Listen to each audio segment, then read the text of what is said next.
compite por nuestra atención segundo a segundo. Pantallas, notificaciones, conversaciones a medias. El resultado es que rara vez permanecemos presentes en lo que hacemos. Y la atención es el recurso más importante que tenemos, ya que determina qué entra en nuestra conciencia y con ello qué forma parte de nuestra vida. Sin embargo, dejamos nuestra atención a la deriva. El problema no es solo que perdamos tiempo, es que ese tiempo es precisamente nuestra propia vida, esa que no vuelve y que termina en cualquier momento.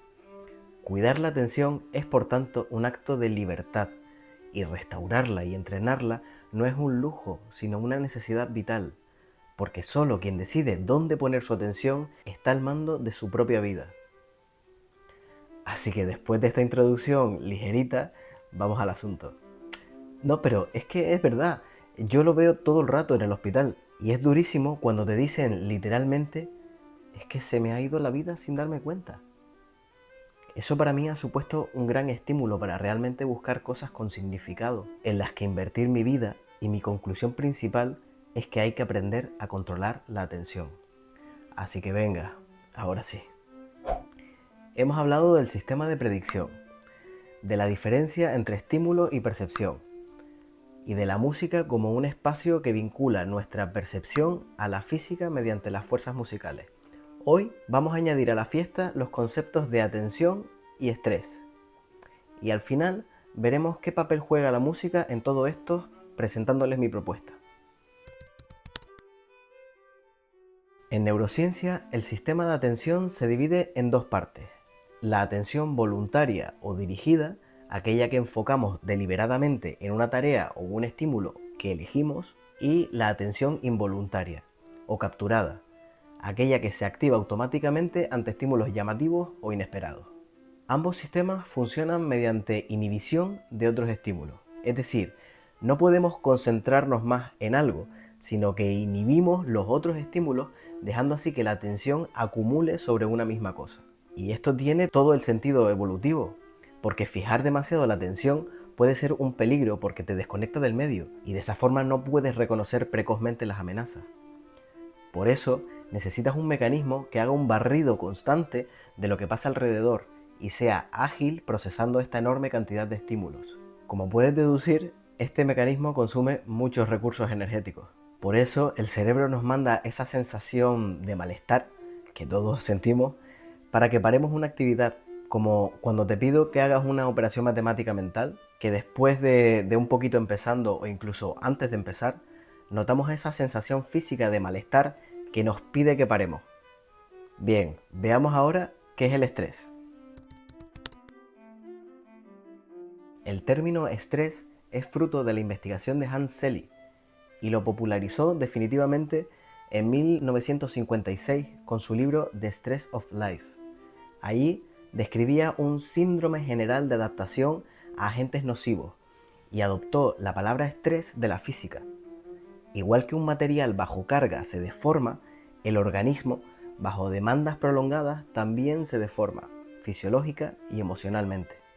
A partir de entonces, el concepto se extendió rápidamente y en las décadas de los 70 y de los 80 se convirtió en la palabra de moda en la psicología y la medicina. El estrés se entendía como un estado global de sobrecarga fisiológica o emocional producido cuando las demandas externas superaban los recursos del organismo. Puede tener causas distintas, pero el organismo reacciona de forma similar. Estas causas pueden ser físicas, por un daño directo, o psicológicas o emocionales, producido por preocupaciones, sobrecarga de trabajo, inseguridad, tensiones sociales. Según él, este último era el más frecuente y relevante, porque acompaña la vida moderna de prácticamente toda la población. Bajo esa influencia, investigadores como Roger Ulrich se dedicaron a estudiar la relación entre estrés y entorno. En 1984 publicó su trabajo más famoso en la revista Science, donde estudió un grupo de pacientes después de una operación. Cogió dos grupos, los que tenían la ventana orientada hacia una pared de ladrillo y los que veían un paisaje con árboles. Los resultados fueron claros. Quienes veían la naturaleza se recuperaban antes, necesitaban menos analgésicos y presentaban menos complicaciones postoperatorias. Era la primera vez que se demostraba con datos científicos que la exposición a entornos naturales podía mitigar los efectos del estrés sobre el organismo. Sin embargo, el estrés era más una etiqueta que una explicación. Se conocía la existencia, pero no se sabía muy bien por qué. Es aquí donde Stephen y Rachel Kaplan, en adelante los Kaplan, introducen un giro decisivo. Teniendo en cuenta que el estrés psicológico es la causa más relevante, proponen que ese estado de sobrecarga es el resultado de la propia sobrecarga de la atención. Es decir, no es que el estrés produzca falta de atención, sino que el agotamiento de la atención es lo que causa el estrés. Veámoslo. Para responder a su planteamiento, reetiquetaron los términos que se estaban usando en la psicología del momento. Lo que William James había llamado atención voluntaria, pasaron a denominarlo atención dirigida, y la atención involuntaria la llamaron fascinación. Así, la atención dirigida sería el esfuerzo consciente que hacemos cuando necesitamos concentrarnos en algo que no atrae nuestra atención de manera natural, mientras que la fascinación sería la capacidad de ciertos estímulos para atraerla sin esfuerzo. Y esta la subdividieron en dos: la fascinación fuerte, cuando un estímulo monopoliza la mente y no deja espacio a otros pensamientos, como un evento deportivo o una película de acción, y la fascinación suave, cuando el estímulo atrae la atención de manera ligera, permitiendo que divague y se pose libremente. Sería una invitación más que una capturación agresiva. El problema es que la atención dirigida se fatiga. Como decíamos, mantener el foco de manera voluntaria se consigue mediante el mecanismo activo de inhibir constantemente distracciones, consumiendo mucha energía. Podemos pensar en la atención dirigida como un músculo. Cuando la usamos demasiado, se fatiga. Para un músculo, esa fatiga serían las agujetas o debilidad, pero en el cerebro aparece en forma de lo que llamamos estrés, irritabilidad, cansancio, incapacidad para concentrarse. Para los Kaplan, el estrés deja de ser la causa de la falta de concentración y pasa a ser la consecuencia. La gran aportación de ellos es que si la fatiga atencional es la causa del estrés y la naturaleza calma ese estrés, entonces la naturaleza debe tener algo que recupere el sistema de atención. De ahí surge la teoría de la restauración de la atención, según la cual ciertos ambientes poseen cualidades específicas que permiten a la atención dirigida descansar y recuperarse, explicando así la sensación de calma que sentimos al estar en contacto con la naturaleza. Los Kaplan describieron 4 características de un entorno restaurativo, pero yo las he reclasificado en 3 porque considero que la amplitud es un atributo del entorno que hace posible la fascinación suave, pero no un principio autónomo. Pero bueno, este reajuste no cambia realmente la teoría original, solo corrige un problema lógico eliminando la redundancia entre amplitud y fascinación, y la deja refinada en 3 pilares claros. Así, las 3 características de un entorno restaurativo según Kaplan y con mi matiz son el alejamiento, la fascinación suave y la compatibilidad. Veámoslo uno a uno. El alejamiento hace referencia al concepto de distancia psicológica respecto a las demandas habituales de la atención dirigida. No se trata solo de distancia geográfica, sino de desconectar del ambiente que ha fatigado nuestra atención. Su función es crear una especie de corte de contexto que libera la atención de las demandas que la estaban agotando. Recordemos que la fascinación suave eran los estímulos que invitaban a la atención sin reclamarla de manera intrusiva. Mi aportación aquí es que este estado puede entenderse como un equilibrio entre predictibilidad y sorpresa, P y S, cuestiones que desarrollé en este vídeo. Cuando la P domina en exceso, entramos en el terreno de la atención dirigida, que exige esfuerzo y produce fatiga. Cuando la S domina en exceso, aparece la fascinación fuerte, que tampoco tiene capacidad restaurativa porque exige procesar todos esos estímulos requiriendo esfuerzo, por lo que también produce fatiga. Sin embargo, cuando ambas se equilibran, surge la fascinación suave, donde la atención encuentra libertad. ¿Pero qué significa que la atención sea libre? Con esto me refiero a que puede permanecer en un estímulo el tiempo que considere necesario sin ser forzada a sostenerse ni a procesar demasiado. De manera que cuando ese equilibrio PS empiece a deteriorarse, tiene la capacidad de moverse espontáneamente hacia otro estímulo donde el ratio vuelva a ser óptimo. En otras palabras, la fascinación suave es un estado en el que la atención elige libremente la duración y el objeto de su foco, sin esfuerzo ni imposición, y encuentra en cada nueva transición una nueva oportunidad de equilibrio, es decir, fluye sin resistencia. Aquí es donde entra en juego el concepto de Kaplan de amplitud. Esta sería la presencia de capas infinitas de detalles, coherencia y continuidad.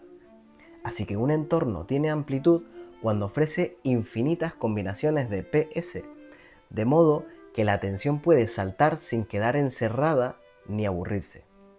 El resultado es un flujo constante de pequeñas recompensas cognitivas que consolidan la restauración. Un ejemplo de fascinación suave sería la luz cambiante entre las hojas de un árbol, donde no hay un patrón fijo pero tampoco un caos, de forma que el ojo puede quedarse en los destellos o dejar que se deslice sin esfuerzo consciente hacia las ramas o a la textura del tronco. Lo mismo pasa con el murmullo del agua. Es repetitivo y predecible, pero siempre con pequeñas variaciones que permiten a la atención cierto juego. Y también la encontramos en las nubes, el fuego, el mar, incluso en el murmullo de una cafetería tranquila. Nada la obliga a centrarse, pero todo la invita a explorar, porque cada mirada puede descubrir un nuevo detalle. La atención puede quedarse, moverse o regresar cuando quiera, y siempre encuentra un nuevo equilibrio entre predictibilidad y sorpresa. Básicamente esto indica que lo que el entorno ofrece esté en relación a lo que la persona necesita o quiere hacer en ese momento. En otras palabras, un espacio es restaurativo cuando resuena con nuestras intenciones, es decir, no nos exige forzar conductas que no encajan en ese momento. Por ejemplo, un sendero bonito facilita caminar y explorar, pero solo es restaurativo si lo que deseas es moverte. Si estás cansado, por ejemplo, ese mismo camino puede ser generador de estrés. En ese caso, un banco a la sombra de un árbol será más compatible contigo en ese instante. Así que, aunque esté lejos y tenga amplitud, un entorno solo será restaurativo si se ajusta a cómo nos sentimos en ese momento. De esta manera, los Kaplan ofrecieron un marco explicativo coherente a lo que se está observando. El estrés no desaparece porque la naturaleza relaje de manera mágica, sino porque ciertos entornos reúnen condiciones que restauran el recurso cognitivo de la atención, que era la que estaba causando la sobrecarga, quedando el alejamiento como la condición de contexto, la fascinación suave como el mecanismo dinámico y la compatibilidad como el ajuste funcional. Lo que yo propongo es ampliar todavía más este marco. Igual que la naturaleza, la música puede cumplir con las características de un entorno restaurativo, pero es que además puede ser también un gimnasio para la atención. Esto significa que en un mismo acto podemos permitir que la atención descanse y se recupere mediante ratios de PS óptimos y entrenar su capacidad de sostener el foco en un objetivo concreto. Y aquí puede surgir una pregunta lógica. ¿Y si entreno la atención no la estoy fatigando más? La respuesta está en redefinir qué entendemos por descanso atencional. Yo estoy de acuerdo con Kaplan que la fascinación suave es fundamental para restaurar la atención, pero añado un matiz. No creo que la atención dirigida necesite descansar en el sentido de inactividad, porque en la vida nada descansa en el desuso. Más bien, descansar significa alcanzar un estado de menor gasto energético, y este estado dependerá de la propia naturaleza del sistema que quiere descansar. Un entorno restaurativo, como la naturaleza, calma la atención dirigida no porque la pare, sino porque no le impone demandas agresivas que tiene que gestionar, que se traduciría en gasto energético y fatiga. Allí, las dos atenciones pueden decidir libremente dónde posarse, sin competencia ni obligación externa. Es una invitación sutil, no un secuestro, permitiendo el flujo orgánico de mínima energía. Por eso, sostengo que los entornos restaurativos no solo permiten la recuperación del sistema atencional, sino que también son lugares de entrenamiento estupendos, ya que aportan condiciones respetuosas sin saturación. Siguiendo la analogía del músculo, podemos decir que cuidar la movilidad del cuerpo sin trabajar la fuerza sería incompleto. De la misma forma, la restauración sin entrenamiento tampoco garantiza la salud atencional a largo plazo. De ahí que prácticas como la meditación en la naturaleza resulten tan potentes, porque combinan restauración y entrenamiento al mismo tiempo. Y aquí propongo mi aportación en forma de escuchas guiadas. En este vídeo he querido presentar el marco teórico de por qué creo que las escuchas guiadas bien enfocadas pueden ser una herramienta tan útil en la vida de cualquier persona, no solo porque supone entrar en un espacio restaurativo de por sí, sino que además es un sitio donde entrenar la atención. Y todavía más, añade algo único, todos los beneficios emocionales, artísticos y espirituales propios del arte musical.